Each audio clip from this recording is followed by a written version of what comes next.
ये रिश्वत काफ़ी 28-30 लाख रुपए इस मामले में रिश्वत भी दे। अच्छा 25-28 लाख रुपए। इकबाल साहब जो जिनका आप नाम ले रहे हैं उन जो बाकी जी अपना किरदार नहीं सही है। अगर हक सच पर हो कैसे माफ़ी दे सकते हो? अगर आज मैं इसको माफ़ करूँगा बल्कि और लोगों को करेगा। सिर्फ नहीं ब्रूटियों का केस था, इसने 1.5 लाख रुपया रिश्वत दी ली, ठीक है, वो सबूत भी था इसके खिलाफ, फिर भी इन्हें जो ना कारपीट के अंदर कर दिया। एक तो कुछ तहरीरी लेटर थे सदाया के वाले से थे, और दूसरी जानब मकामी जो मिनिस्टर हैं, जो हमारे जो वज़ीर हैं, उनकी भी एक खबर सोशल मीडिया पे जारी हुई कि इस वाले से मैंने जनाब जो साहिल है उसका भरपूर साथ दिया और मैंने डीसी को टेलीफोन किया। क्या इस वाले से क्या मिनिस्टर साहब को के इल्म में कोई बात थी, या आप उनके पास गए थे, या उन्होंने कोई किसी किस्म की आपको मदद की? अस्सलाम वालेकुम, मैं हूं वकास चौधरी। आप देख रहे हैं जा कश्मीर न्यूज़। जैसा कि आपने गुज़िश्ता दिनों सोशल मीडिया पे एक ख़बर वायरल होते हुए देखी कि डीसी अमीरपुर और एडिशनल डिप्टी कमिश्नर की रिपोर्ट की रोशनी में डडियाल के एक बदनाम ज़माना पटवारी मालिक को उन्होंने नौकरी से बर्खास्त किया। इस हवाले से आज हमारे साथ साजिद महमूद जो साहिल हैं वो हमारे साथ मौजूद हैं। इनकी ज़मीन से इनकी जो ज़मीन थी, इनकी ज़मीन का किसी और को फ़र्द नंबर जारी करके एक इनके जो करीबी रिश्तेदार हैं, इनसे हम उनका नाम भी जानने की कोशिश करेंगे। उन्होंने उनको वो आगे उन्होंने वो ज़मीन सेल कर, इनसे हम मज़ीद ये जानने की कोशिश करेंगे कि जब इनको मालूम हुआ कि इनकी ज़मीन का जो फ़र्द नंबर पटवारी ने जारी करके IT एक इम्तियाज़ सुबहानी जो एहलकार था वो भी इसके साथ मिला हुआ था, और दीगर भी शायद मेरे ख्याल से कुछ लोग मिले हुए थे जिनकी बदौलत इनकी ज़मीन को फ़रोख्त किया गया। तो हम इनसे ये भी जानेंगे कि इनको कितना वक्त लगा, कब ये डीसी साहब के पास, एडिशनल डिप्टी कमिश्नर साहब के पास गए, और इनके साथ जो मामनीन थे डडियाल के अंदर वो कौन कौन लोग थे जिन्होंने इनकी इस मुश्किल वक्त में मामनत की। ये जो जंग लड़ रहे थे इंतहाई मुश्किल जंग थी, क्योंकि हमने मुतअद्दिद ऐसे केस देखे हैं और ऐसी हमने बहुत सी खबरें और बयानात भी जारी किए हैं जिनकी रोशनी में जो पटवारी थे, पुलिस एहलकार होते हैं, वो जब उनसे जो पैसे लेते हैं बाद में ये होता है कि उन पर ठीक ठाक फोर्स करते हैं कुछ लोग जो टाउट होते हैं उन महकमों के, वो इस तरह से उनको फोर्स करके माफ़ी पे ले आते हैं, जिससे साहिल माफ़ी देने के लिए जो है ना मजबूर हो जाता है। हम इनसे मज़ीद इनकी पूरी जो इस केस की जो तफसील जानने की कोशिश करेंगे कि इनको कितना वक्त लगा इस जंग में, और मज़ीद इनके मुतालबात क्या हैं। जी अस्सलाम वालेकुम। वालेकुम सलाम जी। सबसे पहले आप अपना नाम बताएं और कहाँ के आप रहे? मेरा नाम साजिद महमूद है, मेरे घर रट्टा मोड़ा मलाल में है जी। तो मैं उधर UK में होता हूँ, इधर 3 साल हो गए इधर रहने के लिए। सही। तो इस केस में जब ये कब से केस जो चल रहा है, कितने टाइम से? अभी 1.5 साल हुआ है। तो ये पता चला है जो हमारे रिश्तेदार थे ना, ये बाड़ी ज़मीन उन्हें बेच दी है, ठीक है। तो ज़मीन उनकी बनती ही नहीं है। हमारे पास ये ज़मीन 100 साल से ऊपर से हम खुद काश करते हैं। मेरे दादाजी काश करते थे, मेरे वालिद खुद ब्रिटिश पासपोर्ट हो के इधर से काश करते थे, मेरी वालदा काश करती थी, मैं खुद इससे काश करता हूँ इससे जो है ना। तो मेरा जो रिश्तेदार थे वो इकबाल साहब, उन्हें अपने ये ज़मीन हमारे नाम थी 1960 से लेकर 2015 तक ये ज़मीन हमारे नाम थी, ठीक है। फिर इन्हें पटवारी जो मुबशर है जो उससे मिलकर जो और भी है, इन्हें अपना नाम हमारा चेंज करके इन्हें अपने खुद गिरदावरियाँ लगानी शुरू कर ली हैं। तो फिर 2000 ये जो 1.5 साल की बात है, इन्हें जो है ना ये ज़मीन फ़रोख्त कर दी है 3.5 करोड़ रुपये। अच्छा, इसमें जो पटवारी मुबशर हैं उनकी भी मिली भगत इसमें पूरी शामिल है? उसमें भी जो है ना पटवारी मुबशर में 2015 में देखो कैसे हो सकता है, ज़मीन मेरी है किसी और के नाम कैसे हो सकती है। ये सब पैसा दे के जो है ना इन्हें काम किया है। देखो तो वो पटवारी मुबशर भी इसमें जो है ना वो भी इस केस में जो है ना दाखिल है, उसका भी हाथ इसमें है। फिर ये हुआ जो पटवारी मालिक है, ठीक है, उसने इनको जो है ना फ़र्द नंबर नहीं जारी करना था, ठीक है, इन्हें फ़र्द नंबर जो जारी किया है। इस मामले में बहुत ही रिश्वत देगी है। मुझे तो जो जैसे पता चला है जो मैं रिश्वत काफ़ी 28-30 लाख रुपए इस मामले में रिश्वत भी दे। अच्छा 25-28 लाख रुपए। इकबाल साहब जो जिनका आप नाम ले रहे हैं जो बाकी जी, इन्हें काम करके ना सब के मिल के ना इन्हें काम किया है, ठीक है। फिर जब ये काम हो गया है तो फिर हम तो इधर फंस के बड़ी मुसीबत में पे गए। किन्होंने ज़मीन बेची, हम हक शुफा करें, हक शुफा के लिए हमें 3.5 करोड़ रुपया भी जमा करना पड़ता है। देखो हमारे प्यू दादे की ज़मीन है, हम खुद इसकी काश करते हैं, हम इस ज़मीन को कैसे जा सकते हैं। देखो ये तो मामला रोज़ होता है, इधर रोज़ होता है, हर चीज़ होता है, पर ये पहली बारी होया है डडियाल हिस्ट्री में जे इस मामले को किसी को सज़ा मिली है। जो पटवारी मालिक है, ठीक है, उसकी सज़ा नौकरी से फ़ारुक हो गया है। ये किसने किया है? देखो ये मेरा काम, ये सब ने किया है, जो ACDC साहब ने, जो यासर साहब ने।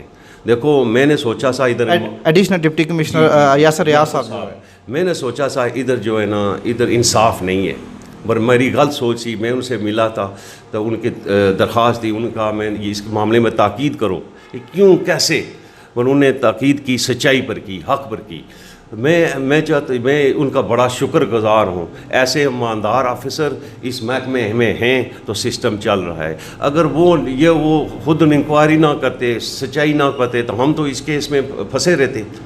ठीक है, तो ये जो केस है तो हम उनका शुक्रगुज़ार हैं। अमजद साहब के भी शुक्रगुज़ार हैं, जो उन्हें जी DC साहब जो मौजूदा DC साहब के शुक्रगुज़ार हैं कि उन्हें अच्छा काम किया है। ठीक है, ऐसे अफसर होने चाहिए, ऐसे अफसरों को मैं सलूट करता हूँ, ठीक है, जो हक सच पर होते हैं। तो मामला है ये डडियाल में बहुत गंद है जी, जो सही बात है, बहुत गंद है। हमारे जो इंग्लैंड से आते हैं, हमको ये पटवारी लड़ा देते हैं आपस में, ना कोई केसों में फ़ैसला होता है, इधर बेईमानी है, उधर बेईमानी है। तो ये कैसा सिस्टम है जी? देखो कहाँ गया इंसाफ? मेरी जो बाड़ी है, हमारी प्यू दादी की बाड़ी को और आके बेच सकता है? क्यों बेच सकता है? क्यों? ये पटवारी अलाउ करते हैं। अभी पटवारी को तो उन्हें नौकरी से फारिग कर दिया है, बट नौकरी से मैं तो चाहता हूँ इसको सज़ा होनी चाहिए। तो मैं ऐसे चुप नहीं बैठूँगा जिस तक इसको सज़ा नहीं होनी चाहिए। देखो एक जुर्म अभी नहीं करता है, कई केसेस में इसने जुर्म किए है। देखो जब पहले केस हुआ था, सलमान साहब इधर आए थे, उन्हें कहा हमने खुद 40,000 रिकॉर्ड पर उसकी रिश्वत दी है। देखो अगर किसी की ज़मीन खरीद रहे हो, हक पर हो, क्यों रिश्वत देते हो? फिर क्यों देते हो? 40,000 रिश्वत दी है उन्हें। फिर जब केस ACDC साहब ने के सामने गया, नहीं जी हमने गलती होगी, हम इनको माफ़ कर दिया है, हम इनको माफ़ कर दिया है। यही तो बात है हमारे लोग में, हम लोग खुद ही नहीं झूठे, हक सच पर नहीं है, माफ़ी दे देते हैं, हम माफ़ी दे देते हैं कि हमारा अपना किरदार नहीं सही है। अगर हक सच पर हो कैसे माफ़ी दे सकते हो? अगर आज मैं इसको माफ़ करूँगा, बल्कि और लोगों को करेगा। सिर्फ नहीं, ब्रूटियों का केस था, इसने 1.5 लाख रुपया रिश्वत ली, ठीक है, वो सबूत भी था इसके ख़िलाफ़, फिर भी इन्हें जो ना कारपीट के अंदर कर दिया, माफ़ी मिल गई है। ये दोनों भरा, ये अभी के वक्त नहीं है, हमारे डडियाल में इन्हें बहुत पैसा लूटा है, ठीक है, इन्हें कोठियाँ बनाई हैं, पैसा इकट्ठा किया है। मैं चाहता हूँ वो पैसा, ये जो महकमा है वो पैसा वापस करे, इसको खड़ी तो खड़ी सज़ा होनी चाहिए। सही। मज़ीद मैं आपसे ये भी जानने की कोशिश करूँगा कि आया कि आप क्यों मजबूर हुए ज़िली इंतज़ामिया के पास जाने के लिए? क्या आपने इस वाले से सबसे पहले तहसील इंतज़ामिया को दरख्वास्त दी, AC को या तहसीलदार को? इधर को दी, इधर तो कोई सुनता भी नहीं था। यहाँ पे किसी किस्म की कोई सुनवाई तो अभी तो देखो, अभी पहली इस मामले में पहली दफ़ा हमने जो है ना एक्सपीरियंस किया। पहले नहीं एक्सपीरियंस, जब कचहरी में जाते हैं तो सिस्टम में वो पैसा दोगे तो काम होगा, ठीक है, पर मेरी जो अंडरस्टैंडिंग है, अगर हक सच हो क्यों पैसा दूँ जी? मैं क्यों किसी को रिश्वत दूँ? मैं देनी ही नहीं, मेरा ज़मीन ही मानता है रिश्वत देने के लिए, क्यों दूँ? ठीक है, तो फिर मैं जो AC साहब के पास गया, यासर साहब के पास गया, उनको दरख्वास्त की। मैं अकेला ही गया, माशाल्लाह उन्हें जो है ना, मैं बड़ा खुश हूँ आपके साथ, उन्होंने भरपूर तावन किया। बहुत ही। अगर वो नहीं तावन करते तो मैं क्या करता यार? मैं कुछ भी नहीं कर सकता था ना, मैं तो इधर बेबस भी था ना, इधर बेबसी है, ठीक है। इधर एक सिस्टम है, एक माफिया सिस्टम है, पैसे बनाने का सिस्टम है, ठीक है। जो भी आए ना वलेतिया, उसके पैसे ले लो, उसका केस है, वकीलों के पैसे होते हैं, कचहरियों के होते हैं, एक लाखों में जाते हैं, पर काम कभी होता ही नहीं है। ये तो पहली जगह है मीरपुर में, डडियाल में ये ऐसे काम नहीं होते। यकीनन इस वाले से आपने जो है ना मिसाली जंग लड़ी है, और जो DC साहब की जो रिपोर्ट सामने आई है, उस रोशनी में भी उन्होंने भी एक मिसाली किरदार अदा किया है बाकी लोगों के लिए, बाकी ऑफिसरान के लिए। हालांकि उन जो बाकी जो ऑफिसरान हैं, ख़ास तौर पर हमारी जो तहसील इंतज़ामिया, उनको भी चाहिए कि वो उनके अपने जो सीनियर हैं उनके नक्शे कदम पर वो चलें। मज़ीद मैं आपसे ये जानने की कोशिश करूँगा कि इस हवाले से ये जो आपने एक बड़ी जंग लड़ी है, इस वाले से आप पर कितना दबाव प्रेशर था, और कौन कौन ऐसे जो लोग थे जो आपके मामन थे, मददगार थे, आपको सही रास्ता दिखाने वाले लोग थे? पर पता क्या, सही देखो रास्ता लोगों को, कोई ये लोग जो कहते हैं हम तुम्हारे साथ हैं, वो तो है थे एक दो जिन्हें मेरी मदद की है, बस सबसे बड़ी मदद ही अल्लाह ही कर सकता है। देखो हम आते हैं ना, इसके सिस्टम को समझते नहीं है, ये सिस्टम क्या है। एक एक वेब है ये, तो इस वेब में जब आप उसमें दाखिल हो जाए ना तो बड़ा मुश्किल होता है। कचहरियाँ चलें, आप हक पर हैं, फिर भी आपको दबाते हैं, इधर जातो, इधर जाओ, इधर करो, तो ये बड़ा मुश्किल है। सब साथ पता क्या, सच्चाई के ऊपर कोई साथ नहीं देता है। आदमी कहते हैं हम तुम्हारे साथ हैं, ठीक है, हम इधर कई लोग होंगे जो मालिक साहब ने उन्होंने गलत काम किया है, पैसे लिए, पर वो बोलते नहीं। मैं कहता हूँ भाई अच्छो बोलो, लोगों को बताओ ये हमारे साथ क्या होगा। आप बताओगे तो लोगों को पता चलेगा ना। आप जो खामोश होंगे, आपका काम हो गया, तो लोगों को कैसे पता चलेगा। और जो लोग आएंगे वो भी मुश्किल में जो ना आ जाएंगे। अच्छा, गुज़िश्ता दिनों एक ख़बर शाया हुई सोशल मीडिया पे। एक तो कुछ तहरीरी लेटर थे सदाए हक़ के हवाले से थे, और दूसरी जानब मकामी जो मिनिस्टर हैं, जो हमारे जो वज़ीर हैं, उनकी भी एक ख़बर सोशल मीडिया पे जारी हुई कि इस वाले से मैंने जनाब जो साहिल है उसका भरपूर साथ दिया और मैंने डीसी को टेलीफ़ोन किया। क्या इस वाले से क्या मिनिस्टर साहब को के इल्म में कोई बात थी, या आप उनके पास गए थे, या उन्होंने कोई किसी किस्म की आपकी कोई मदद की? नहीं, मिनिस्टर साहब ने जो पीछे जो मदद की है, मिनिस्टर साहब अच्छे इंसान हैं जी, अच्छा काम कर रहे हैं। देखो तो वो अच्छी बात है, ऐसे मिनिस्टर होने चाहिए जो अच्छा काम चाहते हैं। पर ये जो है ना उन्हें की होती तो मुझे इसका मैं नहीं पता, पर मैं की होगी उनने जो है ना। माशाल्लाह अज़हर साहब जो है ना अच्छे इंसान हैं, तो अच्छा काम कर रहे हैं, तो मैं उनके ख़िलाफ़ कोई शिकायत नहीं है जी।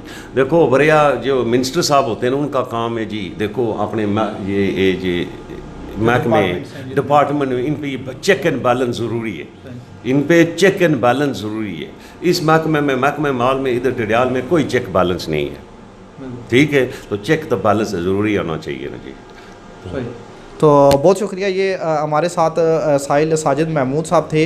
इन्होंने तफसीलन डडियाल की आवाम को और आज़ाद कश्मीर और बिलखसूस जो ओवरसीज़ हैं हमारे यूके में रहाइश पजीर हैं, उनको एक वाज़िया पैगाम उनको जारी किया है कि हक़ और सच की जंग में हमेशा सच की जीत होती है, इसलिए तमाम लोग सच के साथ खड़े हों और सच का साथ दें। हमेशा सच ही जो है ना झूठ को ख़त्म करने के लिए इस दुनिया में आया है। तो हम इनके शुक्रगुज़ार हैं कि आज ये हमारे साथ मौजूद थे। इन्होंने तफसीलन ये बयान जारी करवाया है, और इन्होंने ये मुतालबा भी किया है कि डडियाल के जो पटवारी मालिक जो बर्खास्त है इस वक्त नौकरी से, उसको सख्त से सख्त कड़ी से कड़ी सज़ा होनी चाहिए, और जितना भी पैसा जिन जिन लोगों का पैसा जो गबन हुआ है वो इनको वापस दिलाया जाए, ताकि जो है ना इंसाफ और कानून की बालादस्ती इस खिता में कायम हो सके।